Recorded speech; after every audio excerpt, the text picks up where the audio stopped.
Good afternoon. Welcome to on our class CGPS।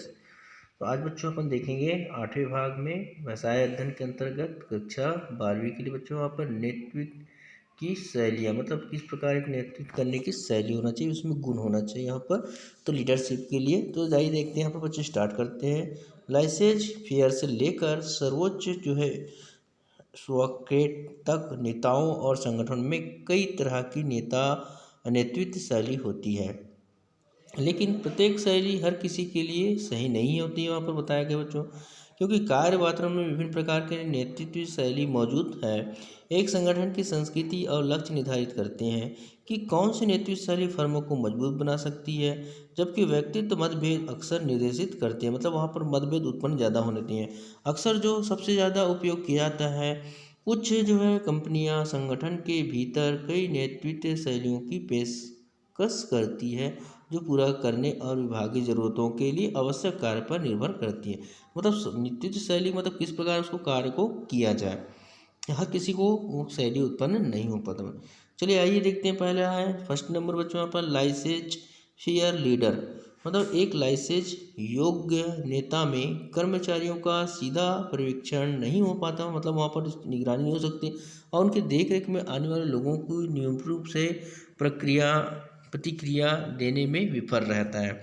अत्यधिक अनुभवी और प्रशिक्षित कर्मचारियों को लाइसेंस योग्य नेतृत्व शैली के तहत छोटी पर्यवेक्षण की आवश्यकता होती है, मतलब उनको छोटे छोटे परिसीमा में किया जाए।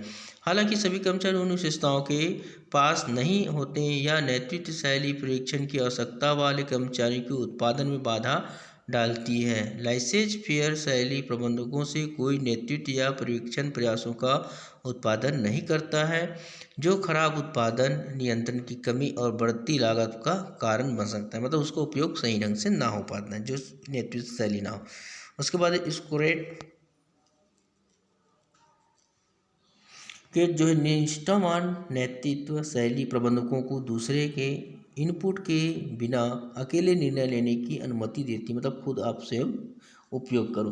प्रबंधकों के पास कुल जो है अधिकार होता है और कर्मचारियों पर उनकी इच्छा लागू होती है। निर्दलीय नेताओं के फैसले को चुनौती नहीं देता। क्यूबा और उत्तर कोरिया जैसे देश निरंकुश नेतृत्व शैली के तहत कार्य करते हैं, मतलब एक कुशल बिना उनके, है ना। यह नेतृत्व शैली उन कर्मचारियों को लाभ देती है जिनके निकट पर्यवेक्षण की आवश्यकता होती है। रचनात्मक कार्य कर्मचारियों जो समूह कार्यों में कार्यात्मक होते हैं, वे इस नेतृत्व शैली से घृणा करते हैं, मतलब उसके प्रति उपयोग नहीं करते। अगला देखेंगे भाग लेने वाले नेता। अक्सर इस लोकतांत्रिक नेतृत्व शैली कहा जाता है। प्रतिभागी नेतृत्व जो है टीम के सदस्यों और साथियों के इनपुट का महत्व देता है, जैसे लेकिन यहाँ पर बताया गया है, लेकिन अंतिम निर्णय लेने की जिम्मेदारी जो होता है सहभागी नेता के साथ होती है। पार्टिसिपेटिव है ना लीडरशिप कर्मचारी मनोबल को बढ़ाता है, क्योंकि कर्मचारी की निर्णय लेने की प्रक्रिया में अपना योगदान देता है। इससे उन्हें यह महसूस होता है जैसे कि उनके विचारों की बात है। जब किसी कंपनी को संगठन में बदलाव करने की ज़रूरत होती है, तो सहभागी नेतृत्व शैली वाले कर्मचारियों को आसानी से बदलाव स्वीकार करने में मदद मिलती है, क्योंकि वे इस प्रक्रिया में भूमिका निभाते हैं।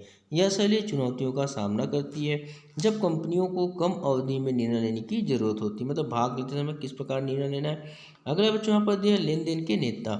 जैसे लेन देन नेतृत्व शैली का उपयोग करने वाला प्रबंधक प्रदर्शनी जो है प्रदर्शन परिणामों के आधार पर ही टीम के सदस्यों को पुरस्कार दंडित करने और प्रदान करने के लिए कुछ कार्य करते हैं। मतलब जो उपयोग कर रहे हैं वहाँ पर जो है टीम के सदस्यों को पुरस्कार, अच्छा काम करेगा उस पुरस्कार और दंड, मतलब खराब में दंड दिया जाता है, इस प्रयोग किया जाता है। प्रबंधक और टीम के सदस्यों ने एक साथ पूर्व निर्धारित लक्ष्यों को नियोजित किया गया है, और कर्मचारी को उनके लक्ष्यों को पूरा करने के लिए प्रबंधन के निर्देश और नेतृत्व का पालन करने के लिए सहमत होते हैं, है ना। तो प्रबंध जो है प्रबंध के पास परिणामों की समीक्षा करने और ट्रेन या कर्मचारी को सही करने की शक्ति होती है, मतलब किस प्रकार उसको प्रशिक्षण दें। जब टीम के सदस्य लक्ष्य पूरा करने में विफल रहते हैं, तो कर्मचारी बोनस जैसे पुरस्कार प्राप्त करते हैं। जब वे लक्ष्य पूरा करते हैं तभी मिलता है उसको। अगला है परिवर्तनकारी नेता, मतलब समय में परिवर्तन होना। परिवर्तनकारी नेतृत्व शैली लक्ष्य से मिलने के लिए प्रबंधन से उच्च स्तर के संचार पर निर्भर करता है। नेताओं तथा कर्मचारियों को प्रेरित करने तथा संचार और उच्च दिशता के माध्यम से जो है उत्पादक और दक्षता में वृद्धि करने में सहायक है। नेतृत्व की इस शैली के लिए लक्ष्यों को पूरा करने के लिए प्रबंधन की भागीदारी की आवश्यकता है।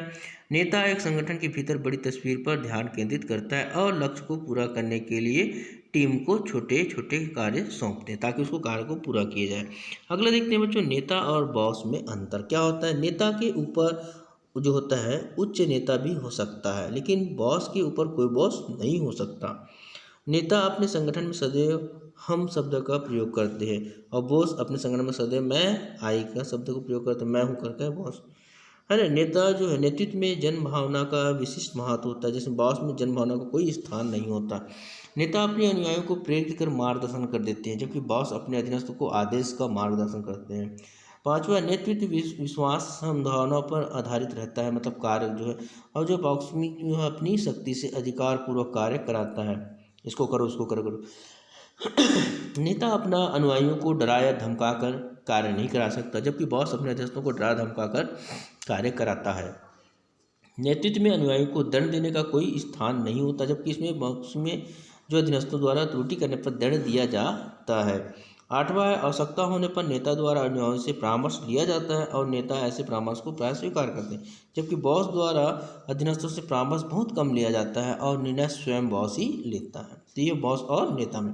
अब देखेंगे नेता प्रबंध में अंतर। नेता और प्रबंध दोनों एक समान जैसे रहता है यहाँ पर। तो देखेंगे यहाँ पर नेता भीड़ का प्रतिनिधित्व करता है, सभी को मालूम है, जबकि प्रबंधक जो है प्रबंधक कर्मचारियों के किसी समूह का प्रतिनिधित्व करता है ना। तो यहाँ पर देखेंगे नेता का पढ़ा लिखा होना आवश्यक नहीं है, अर्थात नेता की कोई निर्धारित योग्यता नहीं है, जबकि प्रबंधक का शिक्षित होना तथा निर्धारित योग्यता होना आवश्यक है। नेता अपने प्रभाव से बनता है, प्रबंधक किसी विशिष्ट अधिकारियों से ही बनाया जाता है। नेता के पास कोई अधिकार नहीं होते हैं, जबकि प्रबंधक के पास अपने रास्तों के लिए पर्याप्त अधिकार होता है। नेता अपने अनुयायियों को मार्गदर्शन व उनकी मांगों पर कार्य करता है, जबकि प्रबंधक जो है अपने विभाग में कार्य हेतु नियोजन, संगठन, नियुक्तिकरण, समन्वय तथा नियंत्रण संबंधित कार्य करता है। छठवां है, किसी उपक्रम में नेता का होना आवश्यक नहीं है, किसी उपक्रम का कार्य प्रबंधक के बिना नहीं हो सकता।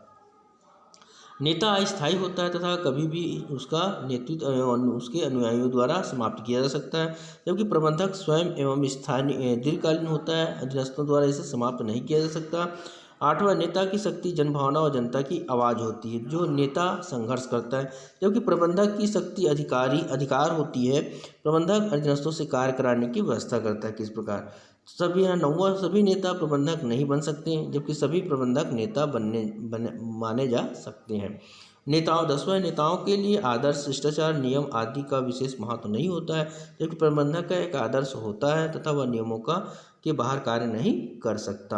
अगला देखेंगे संदेश, जो संप्रेषण या संदेशवाहक, कम्युनिकेशन जो संचार का साधन होता है, दो व्यक्तियों पर या पक्षकारों के मध्य व्यवहारों, विचारों, तत्वों के आदान प्रदान को संदेशवाहन कहा जाता है। आइए देखते हैं बच्चों संप्रेषण क्या होता है। संदेशवाहन में पहुंचाने वाला। संदेशवाहक संबंधी कार्य आदिकाल से चलन में है, क्योंकि संदेशवाहन या संप्रेषण के बिना किसी भी समाज की व्यवस्था को संचालित नहीं किया जा सकता।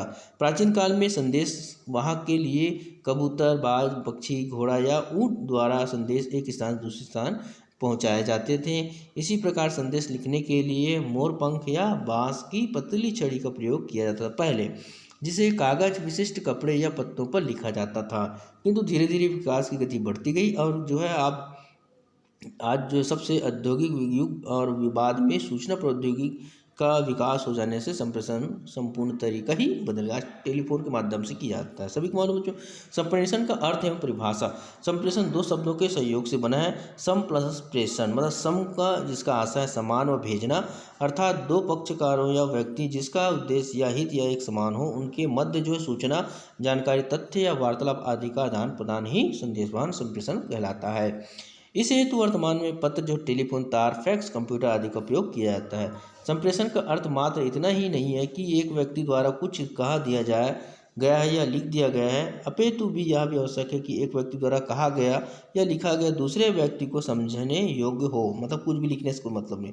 अतः यह दो या अधिक जो है पक्षकारों के मत एक ही समान जो है विषय पर सूचना या संदेश का आदान प्रदान हो, इसे संदेश वहन कहा जाता है। तो आइए देखते हैं बच्चों, परिभाषा के अंतर्गत वेस्टर है ना, ये वेस्टर शब्दों के शब्दकोश के अनुसार संप्रेषण से आशय शब्दों या पत्रों अथवा संदेशों द्वारा समागम विचारों एवं सम्मतियों के विनिमय से है। मतलब समागम मतलब सामान जो होता है अपना, और विनिमय मतलब देना है विचारों को। तो इस प्रकार आप बाकी पढ़ेंगे इसमें बच्चों। अब आते हैं अपन संप्रेषण के आवश्यक तत्व के बारे में। तो देखते हैं संप्रेषण के आवश्यक तत्व या घटक क्या है। संदेश भेजने वाला जो है, मैसेज सेंडर जो होता है, संवाद जो है भेजने वाला है, संवाद देने वाला संप्रेषण प्रक्रिया का महत्वपूर्ण घटक या तत्व है।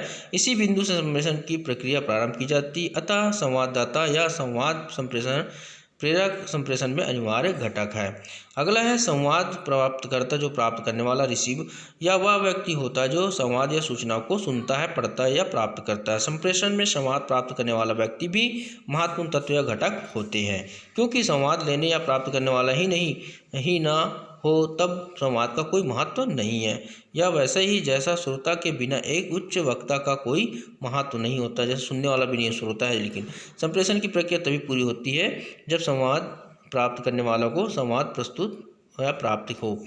अगला है संवाद या सूचना, मैसेंजर इन्फॉर्मेशन। संवाद या सूचना संप्रेषण की महत्वपूर्ण विषय वस्तु बच्चों यहाँ पर होती है। इसके बिना संप्रेषण का कोई महत्व नहीं होता है, क्योंकि सूचना या संवाद का ही संप्रेषण किया जाता है।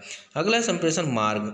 तो है कम्युनिकेशन मतलब एक ध्यान देने के लिए उपयोग करता है। संप्रेषण मार्ग का आसन संप्रेषण के माध्यम से या साधन से या है, ये साधन लिखित या मौखिक हो सकता है। लिखित साधनों में पत्र, टेलीग्राम, फैक्स आदि का। मौखिक साधनों में जो है टेलीफोन, आमने सामने बैठकर चर्चा करना आदि प्रमुख होता है। संप्रेषण मार्ग या माध्यमों के न रहने पर संप्रेषण किसी काम का नहीं होता है, क्योंकि बिना माध्यम या साधन के संप्रेषण का कोई अर्थ नहीं रह जाता। अब देखेंगे प्रत्युत्तर या प्रतिक्रिया, फीडबैक या रिएक्शन। तो संदेश वाहक में प्रत्युत्तर या प्रतिक्रिया अवश्य घटक होती है। संदेश सुनने या प्राप्त करने के बाद उसका उत्तर अवश्य होता है। यह उत्तर या प्रतिक्रिया नकारात्मक या सकारात्मक कुछ भी हो सकता है। इसी प्रक्रिया पर आगे की कार्यवाही निर्भर करती है तथा संभावित कार्य इसी के आधार पर किया जाता है। प्रत्युत्तर की आशा से या उद्देश्य के कारण ही संप्रेषण कार्यवाही प्रारंभ की जाती है। इस प्रकार नेक्स्ट में देखेंगे बच्चों यहाँ पर 9वें भाग में संप्रेषण के उद्देश्य। आज की वीडियो गुड डे।